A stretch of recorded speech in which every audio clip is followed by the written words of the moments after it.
Olá, bem-vindos à Conversa com a Lulo. O meu nome é Beatriz Correia, tenho 29 anos e sou sobrevivente de um AVC isquémico que ocorreu em 2023. Antes de mais, quero só alertar uma coisa.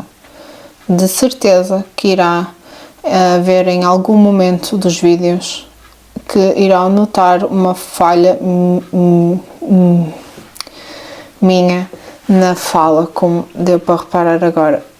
Foi uma das sequelas que ficaram, mas a parte das sequelas vai ser uma coisa que irei falar mais para a frente. Todo este projeto vai se basear muito em mim, em casos de pessoas que eu conheci e que irei tentar trazer aqui à conversa com a do Lulo. E acima de tudo tentar não focar só em AVCs, mas sim em pessoas que queiram dar a voz sobre o que lhes aconteceu. Porque infelizmente hoje em dia cada vez é mais usual não haver tanta compreensão por parte do outro para acidentes, de certa forma como aconteceu a mim, um acidente vascular cerebral, que são doenças que nem sempre deixam mazelas visíveis e muitas das vezes deixa mazelas invisíveis. Vou contar hoje, acima de tudo, hoje vai se basear no dia em que eu tive o AVC. Vou contar esse episódio, peço desculpa também se me emocionar um pouco, que apesar de ter passado quase 2 anos, ainda é um assunto que mexe comigo, porque vai ser sempre uma coisa que, tenha eu 50 anos, vai ser uma coisa que vai acompanhar-me sempre. E bem, vamos à parte mais difícil, que é falar sobre o dia em que tive o AVC. Bem, para contextualizar, eu fui mãe a 16 de novembro de 2023, tive um parto cesariana, correu tudo muito bem, tive o meu filho e no sábado eu tive alta. Vim para casa super normal, já caminhava, e quem passou por uma cesariana sabe o quão complicado é as dores que nós temos, a limitação em caminhar, em nós queremos fazer tudo e mais alguma coisa e nós não podemos porque temos aquela cicatriz ali em que temos de ter muitos cuidados, não podemos fazer esforços mesmo para aquilo não ter complicações, não infeccionar. E até aí tudo muito bem. Vim para casa no sábado, estive a descansar sempre, tudo normal, e no sábado fui fazer uma surpresa à minha filha mais velha, que na altura tinha 6 anos, à catequese. Fui buscá-la,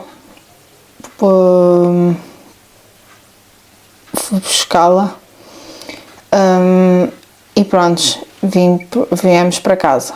Na segunda-feira, como ela já estava na escolinha, fui levá-la à escola. Fui a tomar o meu pequeno almoço fora, que estava realmente a apetecer-me, não é? Passar 2 dias no hospital, não é igual, não é?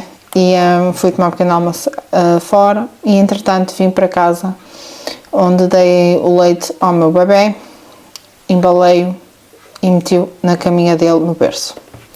Sei que na altura estava o Tiago, que futuramente espero eu que vocês o conheçam, a mudar o interruptor do nosso quarto.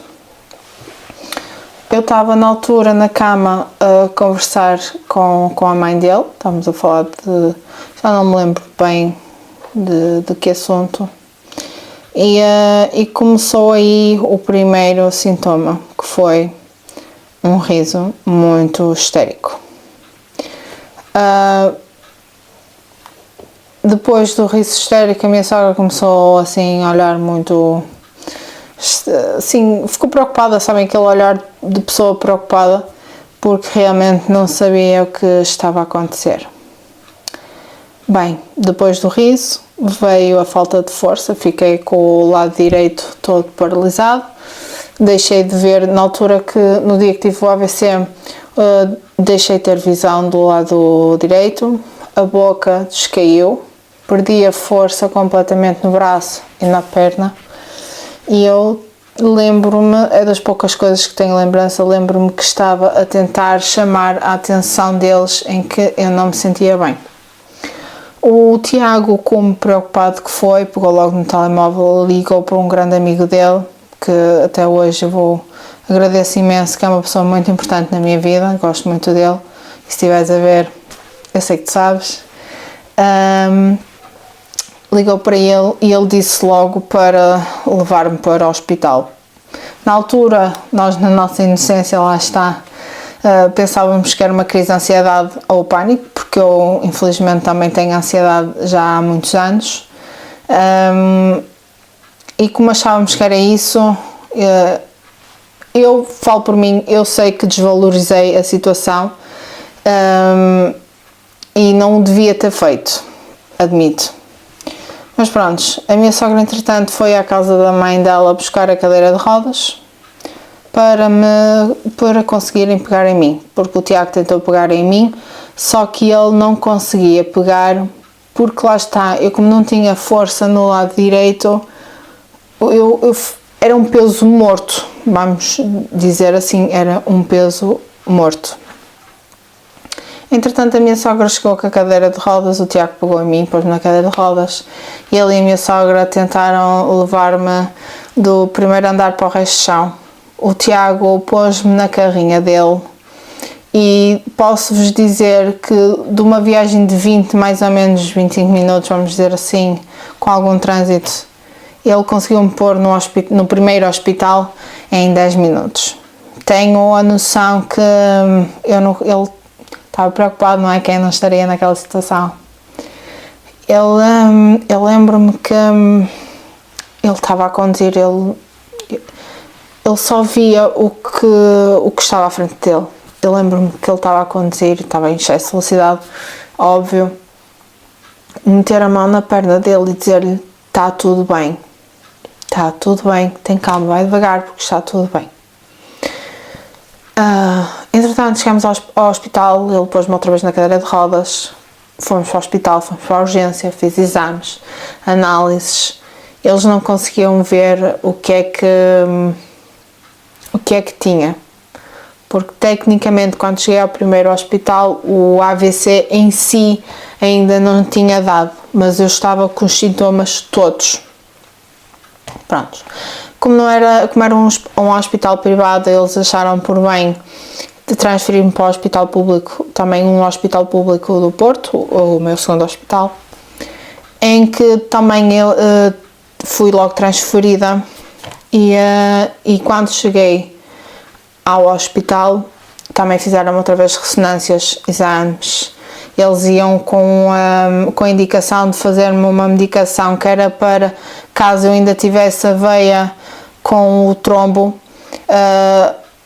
eles davam-me uma medicação e que era para limpar a veia para não ficar obstruída. Fizeram um exame, viram que eu não tinha nada, mas aí já tinha, no exame já se via uma pequena parte, uma pequena área do AVC que me tinha dado. Foi aí que conseguiram ver, foi um AVC isquémico.